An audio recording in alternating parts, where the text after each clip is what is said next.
अभ्यास पुस्तिका कक्षा 7 भाषा भारती पाठ 24 के प्रश्नोत्तर हल करेंगे। पाठ का नाम है बुंदेलखंड केसरी महाराजा छत्रसाल।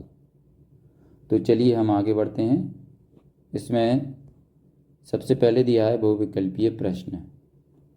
प्रश्न नंबर 1 है, बुंदेलखंड केसरी के नाम से विख्यात है। Option A Guru Gobind Singh, option B Chhatrapati Shivaji, option C Champat Rai Bundela, option D Maharaja Chhatrasal. तो उत्तर में सही ऑप्शन क्या है? Option D Maharaja Chhatrasal. उत्तर में हम लिखेंगे ऑप्शन डी महाराजा छत्रसाल। इसके बाद प्रश्न नंबर 2 है, इच्छानुसार का संधि विच्छेद होगा। ऑप्शन ए इच्छ धन अनुसार, ऑप्शन बी इच्छा धन अनुसार, ऑप्शन सी इच्छा धन अनुसार, ऑप्शन डी इच्छ धन अनुसार। तो इसमें सही ऑप्शन है ऑप्शन बी इच्छा धन अनुसार।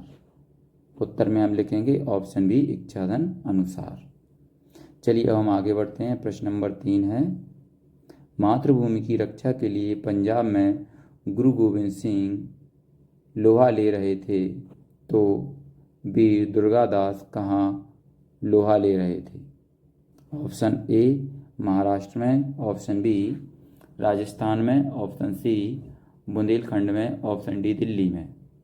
तो सही ऑप्शन है ऑप्शन बी राजस्थान में।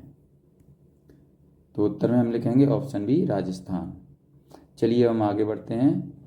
प्रश्न नंबर 4 है, निम्नलिखित पंक्तियां दर्शाती हैं, छत्ता तेरे राज में धक धक धरती होए, जित जित घोड़ा मुख करे, तित तित फत होए।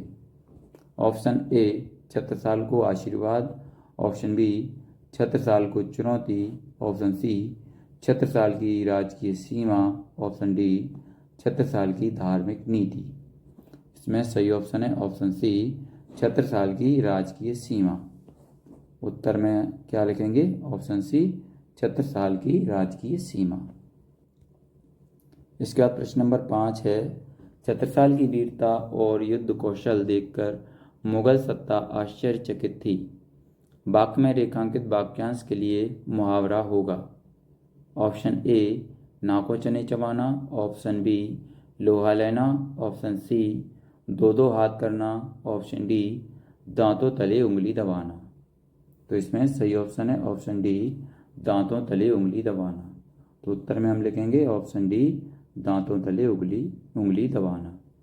चलिए अब हमारे सामने अगले प्रश्न आ चुके हैं। तो इसमें क्या दिया है? नीचे दिए गए शब्दों में से उचित शब्द चुनकर रिक्त स्थानों की पूर्ति कीजिए।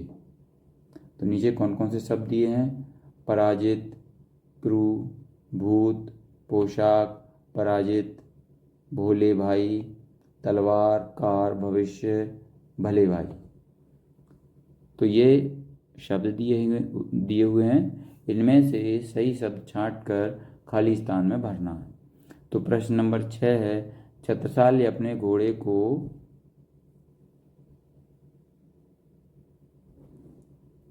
तो इसमें खाली स्थान में क्या आएगा? भले भाई। घोड़े को कौन सी उपाधि दी थी? भले भाई की।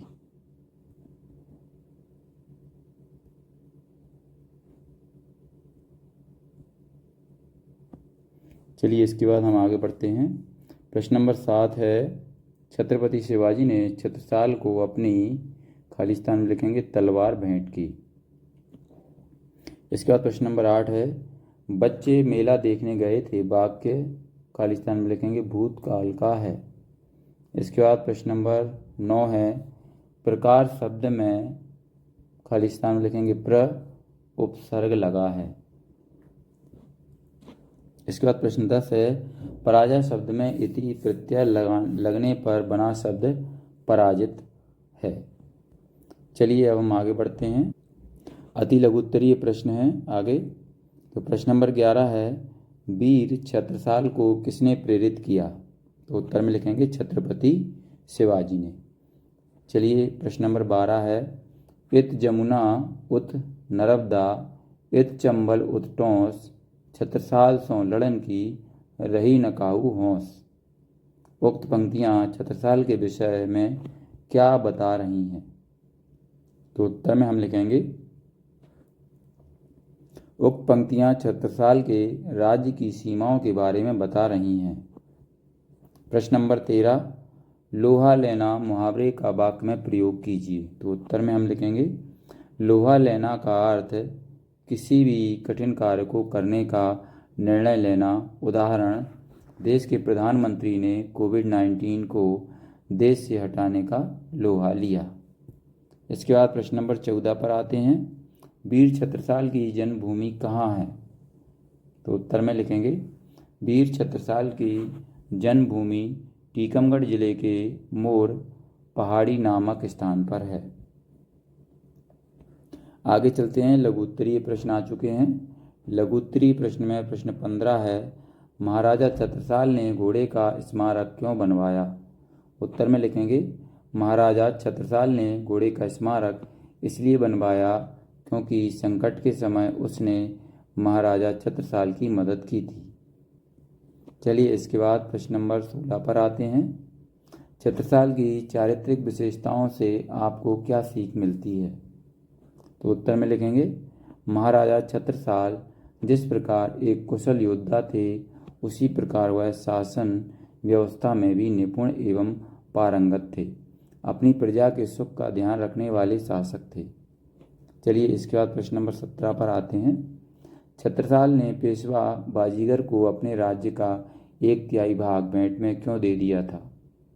तो उत्तर में हम लिखेंगे जब छत्रसाल को बंगश ने घेर लिया तब पेशवा बाजीराव ने महाराज छत्रसाल की मदद की, इसलिए छत्रसाल ने पेशावर बाजीराव को अपने राज्य का 1/3 भाग भेंट कर दिया। चलिए इसके बाद प्रश्न नंबर 18 पर आते हैं हम, पाठ में आए किन्हीं 3 संधि शब्दों को छोड़कर उनका संधि विच्छेद कीजिए। तो उत्तर में हम क्या लिखेंगे, नंबर 1 छक्के छुड़ा देना, नंबर 2 दो हाथ करना। तो नंबर 1 महाराजा छत्रसाल ने दुश्मनों के छक्के छुड़ा दिए। इसके बाद दूसरे का वाक्य हम प्रयोग करेंगे, महाराजा छत्रसाल मुगलों से दो हाथ करने से पहले उनकी रणनीति समझना चाहते थे। इसके बाद प्रश्न नंबर 19 पर आते हैं, ये दीर्घ उत्तरीय प्रश्न है। तो प्रश्न नंबर 19 है, महाराजा छत्रसाल की शासन व्यवस्था का वर्णन पाठ के आधार पर अपने शब्दों में कीजिए। तो उत्तर में हम लिखेंगे महाराजा छत्रसाल ने प्रजा की सुख शांति और समृद्धि के लिए प्रयास किया। उन्होंने न्याय व्यवस्था को सरल बनाने के लिए पंचायती राज व्यवस्था की स्थापना की। वे अपराधियों को कठोर दंड देते थे, जिससे उनके राज्य में अपराध होना कम हो गए।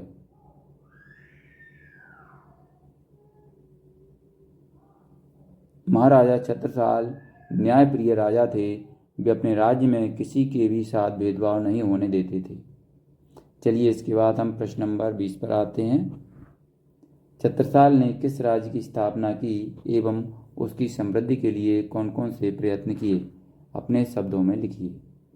उत्तर में लिखेंगे महाराजा छत्रसाल बुंदेला ने कालिंजर का किला जीता और मांधाता को किलेदार घोषित किया।